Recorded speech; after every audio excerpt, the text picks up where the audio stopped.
Mesdames et messieurs, bonsoir. Merci de nous rejoindre sur le journal en français. Voici les titres de ce mercredi.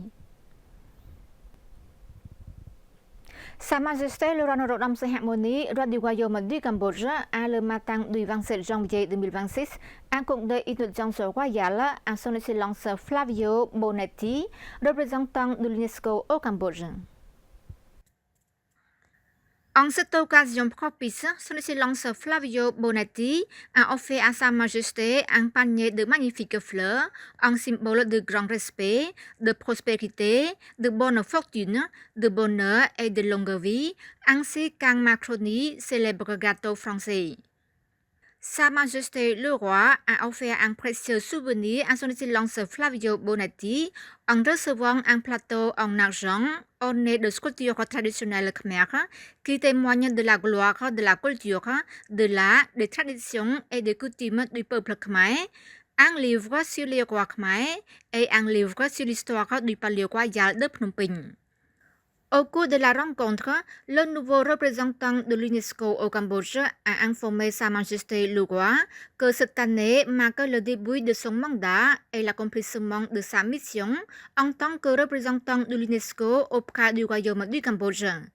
Il a exprimé son ferme engagement envers l'UNESCO pour le renforcement du système éducatif, la protection du patrimoine culturel et naturel, la promotion des sciences et le développement de la communication et de l'information au Cambodge.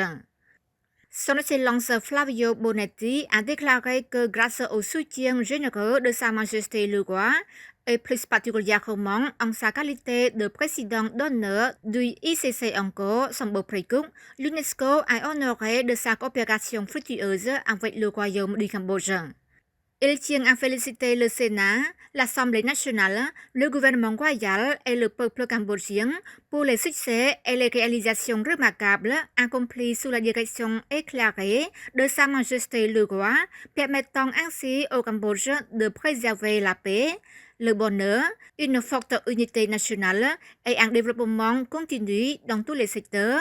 et de rayonner sur la scène internationale. Sa Majesté a chaleureusement félicité son Excellence Flavio Bonetti pour sa nouvelle mission en tant que représentant de l'UNESCO au Cambodge, travaillant en un bon partenariat avec le Cambodge,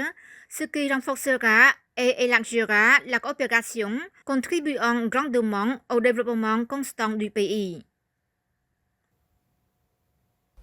L'école royale d'administration du ministère de la fonction publique et le ministère du tourisme ont signé un mémorandum d'entente visant à former et à développer les compétences des fonctionnaires.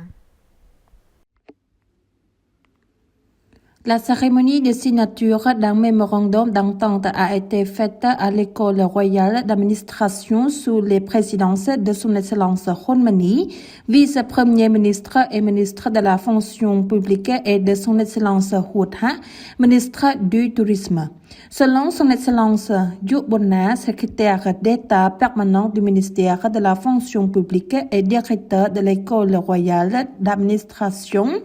l'objectif de ce mémorandum met l'accent sur l'établissement d'une coopération, le renforcement du soutien mutuel dans les domaines du développement des capacités, de la formation, de l'élaboration des programmes d'études, de la recherche et des activités, de renforcement des compétences des fonctionnaires fondées sur les consensus et les bénéfices réciproques pour les deux parties. Son Excellence le ministre Hua Tha a exprimé son appréciation de la coopération entre les deux partenaires et remercié la direction de l'École royale d'administration ainsi que les responsables du ministère du tourisme pour la collaboration ayant permis la réussite de cette initiative. Il a à cette occasion partagé la vision et les perspectives du ministère du tourisme à l'horizon 2050 visant à promouvoir davantage le développement du secteur touristique du Cambodge et à accroître la réputation du pays à l'échelle internationale. Son Excellence le vice-premier ministre Hun Mani a pour sa part formulé des recommandations concernant la mise en œuvre de ce mémorandum d'entente. Il a souligné que cette initiative constitue une contribution à la mise en œuvre de la réforme de l'administration publique du gouvernement royal de la 7e législature de l'Assemblée nationale, laquelle accorde une importance particulière à la transformation des ressources humaines du secteur public afin de les rendre compétentes et hautement professionnelles, capables d'accomplir leur mission avec une grande efficacité grâce au partage des connaissances et aux formations partagées par l'École royale d'administration.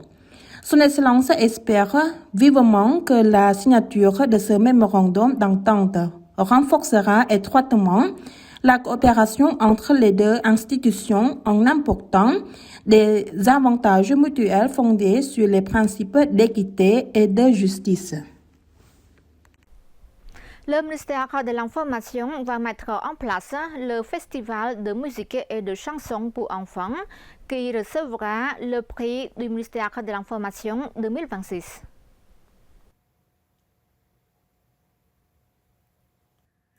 Son Excellence Net Petra, ministre de l'Information, a dirigé le matin du 27 janvier 2026 la première réunion de la commission du Festival de musique et de chansons pour enfants, prix du ministère de l'Information 2026, qui devrait se tenir fin avril. L'organisation de ce festival a pour but de promouvoir l'éducation des enfants par le biais des arts de la musique et du chant, en encourageant les enfants à participer et à montrer leur talent, leur créativité et leur capacité artistique à travers de nouvelles chansons. Le festival de musique et de chansons pour enfants a également été organisé pour célébrer le 77e anniversaire de la Journée internationale de l'enfance le 1er juin, le 25e anniversaire de la Journée mondiale contre le travail des enfants le 12 juin et la Journée des enfants cambodgiens 2026. Son Excellence Net Petra a annoncé que le ministère de l'Information organisait la 3e année consécutive le festival de musique et de chansons pour enfants, récompensé par le prix du ministère de l'Information. Pour l'édition 2026, le thème est les compositions de chansons diffèrent légèrement de l'année précédente en encourageant le patriotisme, la solidarité et l'unité nationale, la reconnaissance envers les héros militaires et l'histoire d'enfants qui n'ont pas besoin de la guerre car ils sont séparés de leurs parents, frères et sœurs, de leur famille et de l'école, ainsi que la mémoire des enfants victimes de guerre et des enfants réfugiés. D'après un communiqué du ministère de l'Information, les chansons en compétition seront composées avec des paroles et une musique originale par des enfants de 8 à 12 ans, les enseignants et leurs parents.